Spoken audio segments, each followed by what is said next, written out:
Passion d'entreprendre. Passion d'entreprendre. Passion d'entreprendre. Passion d'entreprendre. Salut, c'est Seb Sullivan dans votre podcast Passion d'entreprendre. Dans ce 36e épisode, on poursuit notre entretien avec Jérémy qui s'occupe de l'association de la Cité Bleue à Bordeaux. Il nous parle d'échecs, de vision d'entreprendre. On finit l'entretien comme d'hab avec la citation du jour. Et je vous rappelle bien sûr que dans Passion d'entreprendre, on parle de tous les sujets qui concernent les entrepreneurs de la Nouvelle-Aquitaine qui nous racontent leur parcours. Mon objectif est de rencontrer en face à face des gens investis et passionnés, vous le savez. Si vous appréciez Passion d'entreprendre, vous me le faites savoir en laissant un avis et en mettant 5 étoiles sur votre plateforme d'écoute préférée. C'est très important pour moi et je vous remercie d'avance. On se retrouve également sur Facebook et Instagram. Je vous souhaite à tous une bonne écoute. Toi, par rapport à ton expérience et par rapport à tous les entrepreneurs que tu peux rencontrer ici ou même avant, quel conseil tu donnerais justement par rapport à ces expériences-là à des gens qui ont envie d'entreprendre et qui n'osent pas ? Sur cette question, j'essaie toujours de pas donner de conseils. Mais tu me poses la question, donc ou de pas. Alors déjà, si je donne un conseil entrepreneur, ne donnez pas de conseils. Non, c'est en fait, je partage de l'expérience. Voilà, je le vois plutôt comme ça. Je partage une expérience, donc du coup, je ne dis pas qu'il faut faire comme ça ou qu'il ne faut pas faire comme ça. Exactement, mais je donne une expérience qui permet du coup aux gens qui entendent de se dire, ok, moi ça, je le prends, je le digère, et oui, c'est ok pour moi. Au contraire, je vais prendre le contre-pied. Mais en tout cas, pour répondre à la question.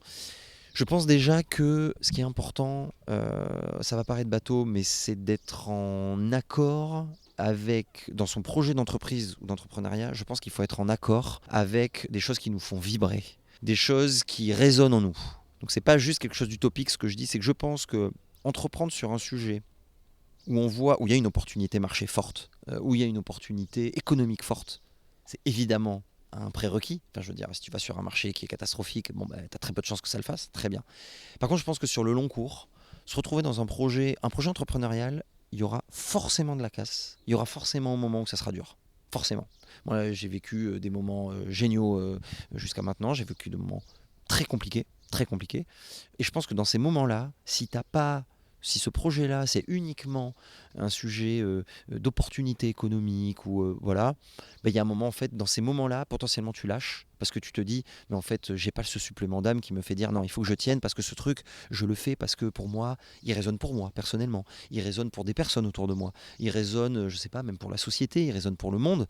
Et je dis pas qu'il faut pas que si ton projet c'est pas uniquement de faire du recyclage pour la planète ou d'aider les sans-abri. Ton projet, il résonne pas du tout. Il y a des projets qui résonnent de plein de manières différentes. Mais je pense que déjà ça, si c'est pas un truc qui vibre en toi, je pense que dans les moments qui seront très compliqués, eh ben, tu lâcheras ou tu n'auras pas la même passion.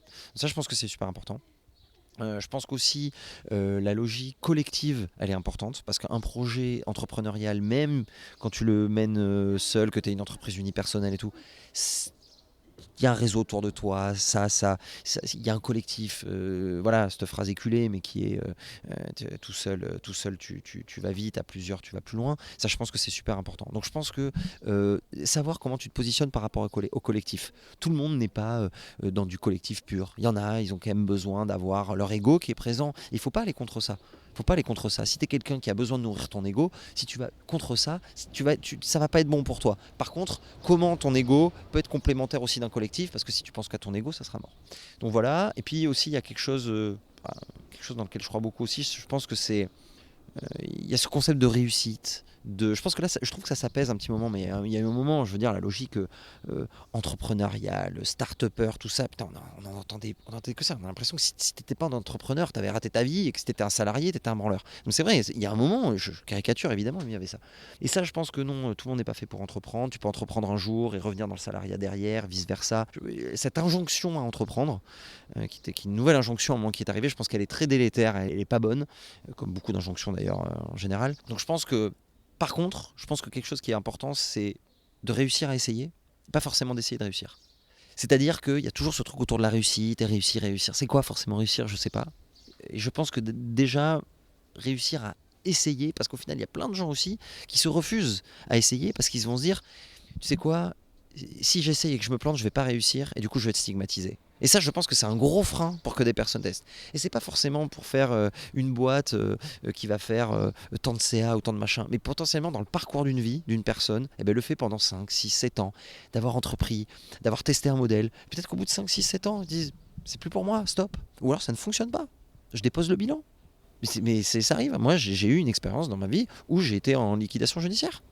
Et ben c'est ce qui m'a construit, et ce qui était fort. Et c'est pas pour ça que je vais pas entreprendre derrière, c'est pas pour ça que ce projet était beau. C'est un projet où j'ai fait des mauvais choix, où on a fait des mauvais choix, mais j'ai appris plus avec cette expérience-là, quand je sais pas combien, quoi. Voilà. Donc je pense que c'est important, rentrer dans une logique d'essayer et que ce soit une réussite en soi, en fait, de se dire putain j'ai essayé ce truc-là. Alors bon, forcément, je veux dire, aussi cette théorie de l'échec, elle est parfois aussi galvaudée. C'est-à-dire qu'il y a un moment, échouer, ça fait pas plaisir. C'est une marche. C'est une marche vers quelque chose. C'est une construction. C'est un parcours. Voilà, c'est un chemin. Et je pense que le fait déjà d'arriver à se dire, mais je vais le tester, ça, je vais l'essayer. Mais si ça se trouve, j'arrête dans 6 mois, j'arrête dans 7 mois. Moi, souvent des personnes qui disent, ah, lui, il a essayé plein de choses, il n'y est pas arrivé. Bah ouais. Bah, il a essayé plein de choses. Il n'y est pas arrivé, mais il n'est pas arrivé à quoi? Il n'est pas arrivé à briller, il n'est pas arrivé à avoir quelqu'un qui l'interviewe pour un podcast, il n'est pas arrivé à avoir son article dans je sais pas quoi. Moi, c'est pas parce que je fais des podcasts ou parce que j'ai un article dans Forbes que j'estime avoir réussi. Pas du tout, c'est pas ça mon indicateur de réussite. Ces choses-là, elles viennent en dernier. Je sais même pas si elles viennent en fait. Je suis très content de faire un podcast avec toi, c'est pas ce que je veux dire, mais c'est pas ça un phénomène de réussite. C'est pas ça qui va me dire j'ai réussi dans ma vie, pas du tout. Donc je pense que la réussite, elle vient. Chacun a ses indicateurs. Et je pense que c'est important aussi ça. Je sais pas si c'est un conseil, mais une expérience. C'est quoi, toi, tes facteurs de réussite? Tu vas te lancer dans un projet. C'est quoi ton facteur de réussite? C'est de rencontrer des gens, c'est de te sentir utile pour ta société, c'est aider les autres, c'est faire de l'argent. Si c'est faire de l'argent, c'est ton indicateur de réussite, très bien. Tu te l'écris, je veux faire de l'argent parce que je veux acquérir telle et telle chose, très bien. Moi, par exemple, c'est pas aujourd'hui faire de l'argent, c'est un biais, c'est un moyen de, voilà. Ouais, c'est un outil, mais pour des gens, c'est une finalité. Et je respecte ça. Moi, c'est pas du tout mon prisme. Moi, j'ai pas une logique, voilà, de réussite, d'acquisition matérielle, par exemple. Mais ça me regarde. Je dois pas l'imposer à quelqu'un. Et je pense que quelqu'un qui, pour X raisons, ressent ça et a ça, et qui a envie d'entreprendre pour ça, il n'y a pas de problème. Garde ça et donne-toi les moyens d'avoir ça. Pareil, il y a aussi une injonction qui, je pense, sur autant la partie réussite, start-up, levée de fonds, qu'il y a l'injonction qui est assez récente, qui a quelques années sur il faut forcément que mon projet j'ai une répercussion sociale, humaine. Alors oui, mais quel curseur? Il y a des moments, c'est bullshit ces trucs. Il y a un moment, tu as envie de dire à une boîte, attends, que à la fin de l'année, tu donnes pour une cause, que dans ta... Oui, mais tu n'as pas besoin d'en faire des tonnes parce qu'on sait que c'est pas ça ton business. Et c'est pas grave. Pas grave, il y en a d'autres qui le font. Voilà. Donc, je pense que c'est savoir aussi s'écouter, mais ça, là, c'est plus qu'un projet autour de l'entrepreneuriat. C'est un conseil autour de l'entrepreneuriat. Là, c'est plus aussi une éthique personnelle, où je pense qu'aussi c'est une société qui petit à petit s'ouvre aussi à ce que chacun écoute son émotion, écoute ce qu'il a en lui, quoi. Je pense qu'il y a quelque temps, parler d'émotion, de bien-être lié au travail de l'entrepreneuriat, dans les années 80, les années 90, on te regardait, on te dit, mec, t'es pas fait pour ça, bouge, t'es pas un requin, t'es pas un tueur. Je pense qu'aujourd'hui, on peut être quelqu'un d'ambitieux, on peut être quelqu'un qui sait repérer des opportunités, on sait quelqu'un qui peut être bon en négociation, mais quelqu'un qui écoute son émotion, qui écoute les sentiments. Moi, je pense qu'aujourd'hui, le fait d'écouter mes émotions et de travailler avec mes émotions, je pense que c'est bénéfique pour moi. Attention, l'émotion, ça veut dire qu'il faut savoir la maîtriser, il faut savoir la canaliser. Je pense que la colère peut être une très bonne émotion quand tu sais la canaliser. L'empathie peut être une très bonne émotion quand tu sais la canaliser. Le fait d'être sentimental peut être bien quand tu peux la canaliser. C'est pas... Ouais, c'est le trop-plein, comme surtout, voilà. Mais aujourd'hui, je pense que le fait de se dire je vais être en colère contre quelque chose, ça peut être un moteur. Maintenant, la colère en soi, elle va être délétère à un moment, elle va pas être bonne en fait. Elle va te donner des sentiments qui vont faire que tu vas être plus destructeur que créateur. Mais je pense qu'il faut s'écouter là-dessus. Donc voilà un peu moi comment ce que humblement je partagerai un petit peu comme expérience, de ma jeune expérience, hein. Voilà, j'ai 40 ans, mais des projets dans lesquels je suis, puis des projets très différents. J'étais dans des projets qui étaient plutôt divisés plutôt économiques, d'autres qui sont sur des projets purement associatifs, vraiment voilà. Donc voilà à peu près ce que je peux répondre, je pense là-dessus. Et quand on parle d'échec, tu en as un peu parlé. À ce moment-là, toi, tu as eu besoin de conseils auprès de mentors? Tu as eu des lectures à ce moment-là quand tu étais face à l'échec? Alors, je pense qu'il peut y avoir quelque chose d'un peu... alors, non, j'allais dire naturel, mais je pense que c'est justement contre nature. C'est que le moment d'échec, le moment où tu dis, là j'ai fait des mauvais choix, et puis alors il y a un moment d'échec d'estime, d'échec financier, où tu peux te dire, là si je fais pas les bons choix, ça peut être compliqué pour moi. Il y a forcément quelque chose qui vient en disant, je vais m'isoler. Je vais m'isoler parce que tu peux te dire, là, du coup, les personnes que j'ai croisées il y a 1 an et demi qui disaient, waouh, génial, la réussite, et que là, tu arrives avec ce truc-là, mais quel va être leur regard? Et ça, je pense que pour le coup, ça peut venir naturellement, mais pour moi, c'est contre nature. C'est justement dans ces moments-là que tu as besoin d'être avec des personnes, que tu as besoin de le verbaliser, de le diffuser, que tu as besoin d'être aussi au plus près de tes collaborateurs, tes collaboratrices qui te disent putain mais là ça va pas en fait, c'est pas bon, et te dire on va se souder, on va se serrer les coudes plutôt que d'être aux abonnés absents et que là pour le coup ça peut être encore plus problématique parce que t'es pas là, parce que tu prends pas tes responsabilités. Donc dans ces moments-là, moi j'ai essayé le plus possible mais justement d'échanger, de parler, de dire toi t'as été un jour dans cette situation, qu'est-ce que t'as fait, comment t'as fait, et je pense qu'aller demander de l'aide c'est une grande force. Tu vois, il y a des gens, ils se disent je vais pas demander de l'aide, je vais pas en parler parce que je vais paraître faible.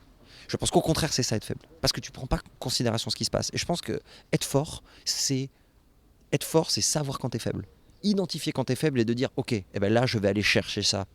Je sais que si je parle à cette personne, elle va pouvoir m'indiquer telle autre personne. Je sais que là, il faut de l'argent à ce moment-là. Je vais potentiellement pouvoir aller chercher des personnes qui vont vouloir investir à tel moment.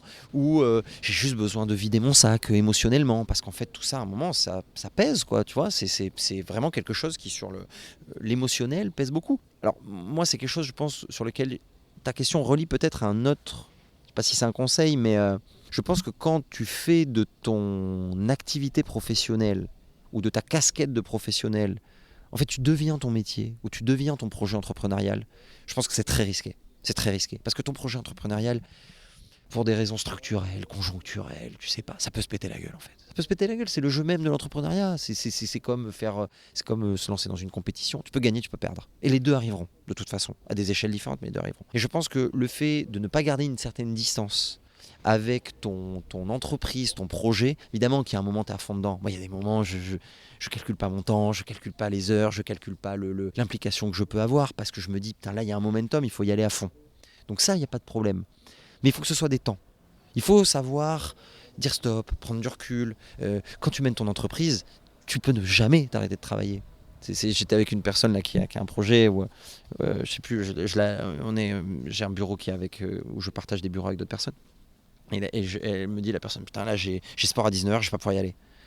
Et je dis mais sport à 19h, pourquoi tu vas pas à ton sport? Mais je peux pas, mais j'ai d'autres choses à faire. Je dis mais t'as d'autres choses. Évidemment t'as d'autres choses à faire. Tu pourrais ne pas dormir, t'aurais des choses à faire. Par contre 19h c'est le moment de ton sport. Coupe.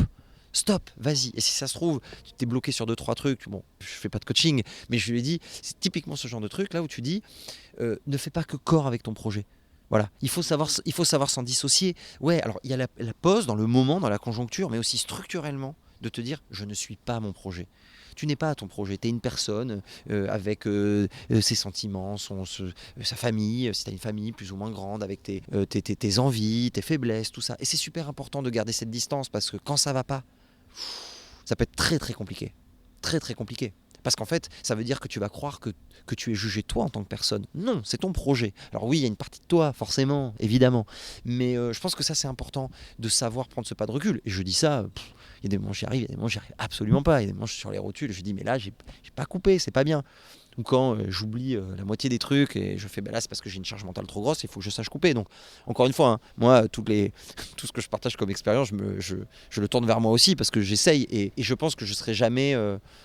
j'arriverai jamais à faire ça à 100%. Je pense qu'aussi ça c'est une injonction très forte, notamment pour les entrepreneurs, cette injonction de perfection, cette injonction de performance. C'est important de tendre vers des bons process, une certaine perfection, mais de se dire que d'être malheureux ou de ne pas être heureux du fait que tu n'atteins pas cette espèce d'idéal, mais tu vas en chier. Tu vas en chier parce que, spoiler, tu n'arriveras jamais à cette perfection. Jamais. C'est pas possible. Il faut accepter, être dans cette logique, je pense, d'acceptation qu'on se lance dans un trajet, dans un chemin et dans un parcours qui forcément va être chaotique. Si pour toi le chaos, le chaotique est un problème ou est à fuir, mais ça va pas le faire. Il faut l'intégrer, ça. Je pense qu'il y a un moment, quand tu entreprends, et même généralement, si tu es tout le temps, par rapport à l'adversité ou par rapport à des défis, si tu es tout le temps soit dans le combat, soit dans la fuite, il y a un moment, tu seras bloqué, tu vas exploser. Mais plutôt dans l'acceptation de dire, mais c'est normal en fait, entreprendre, c'est résoudre des problèmes. Quand un entrepreneur me dit, bah là j'ai un problème, je dis, bah ouais, évidemment que tu as un problème. C'est tout, tu as un problème? Non, tu en as plein, je pense, de problèmes. C'est normal, tu entreprends, tu résous des choses. Voilà, donc ça c'est un truc, attention, là je fais le malin à ton micro, mais j'ai dû beaucoup échanger avec des gens là-dessus, j'ai beaucoup appris, je prends du temps aussi pour moi, tu vois, la sophrologie c'est quelque chose qui me fait vachement de bien, sur lequel je peux vider un peu tout ça, et tout ce que je dis là c'est en construction, hein. Tout ça je n'arriverai jamais à cette perfection, et merci, parce que j'ai pas envie la perfection, personne ne l'atteindra, et c'est pas très grisant d'être parfait, je pense. Ma dernière question, Jérémy, est-ce que tu as un mot, une phrase pour te motiver tous les matins? Alors, je sais plus quand est-ce que c'était sur mon compte Twitter où je refaisais ma bio, donc c'est souvent dans ces moments-là où tu cherches un mantra, où tu cherches ce truc-là. Et je crois que j'ai écrit pas de mantra, bon mantra. Donc je m'étais mis ça, je m'étais dit en fait à avoir en fait quelque chose. Tu as quelque chose qui peut te driver, qui peut te donner un cap dans ta vie, donc je pense que ça c'est bien. Je pense que parfois aussi c'est un peu enfermant, et je pense qu'il y a aussi parfois aussi un peu cette injonction à te dire il faut que j'ai la phrase qui me résume, il faut voilà. Moi, je pense beaucoup plus nuancé, et je pense que tu pourrais me demander une phrase qui te guide, je pourrais t'en sortir une différente à chaque fois. Mais je pense que moi des choses qui reviennent souvent et qui me plaisent, c'est ce que j'évoquais tout à l'heure, c'est-à-dire réussir à essayer et pas essayer de réussir. Ça, je pense que c'est quand même quelque chose moi qui me drive vachement, parce que du coup j'essaye, et la réussite on verra comment elle se passe, et peut-être qu'en fait est-ce que en fait déjà essayer de faire plein de choses, c'est pas déjà réussir? Donc ça c'est important. Et puis il y a aussi le fait alors la maxime et la citation, elle est un peu pompeuse, donc je vais pas la citer, mais c'est ce que j'évoquais tout à l'heure, c'est sur le fait d'accepter le chaos pour être créatif.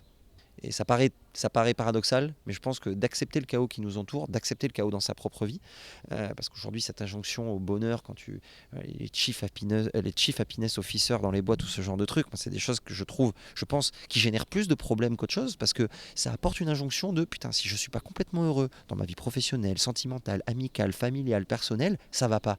Mais c'est normal que tu sois pas heureux à 100%. Et déjà, on est aujourd'hui dans un pays, et voilà, et les gens qui m'écoutent à des degrés de complexité très différents. Aujourd'hui, dans des endroits du globe, c'est même pas du malheur qui se passe, c'est des tragédies. Donc il faut aussi savoir prendre du recul sur les problèmes qu'on va avoir. Moi, mon problème d'entrepreneur, mais en fait, à une échelle plus globale, je peux le relativiser. Et je pense que c'est très compliqué aujourd'hui, quand tu entreprends, d'avoir cette injonction à la perfection, cette injonction à la performance. Donc acceptons que ça aille pas. Parfois, acceptons de ne pas être parfait, parce que ça va être comme ça toute notre vie. Voilà. Vous pouvez l'entendre, un homme engagé et passionné. Merci beaucoup Jérémy, et longue vie à la Cité Bleue. Merci à toi. La citation du jour est de Marianne Williamson, autrice américaine. Créer le monde que nous voulons est bien plus puissant que de détruire celui dont nous ne voulons plus. Merci pour votre écoute. J'espère que vous avez passé un bon moment. N'hésitez pas à vous abonner, à laisser des commentaires sur Spotify, Apple Podcast, YouTube. On se retrouve également sur Insta et Facebook. Soyez forts et déterminés dans tous vos projets. À très vite dans vos écouteurs pour un nouvel épisode de votre podcast. Passion d'entreprendre. Passion d'entreprendre. Passion d'entreprendre.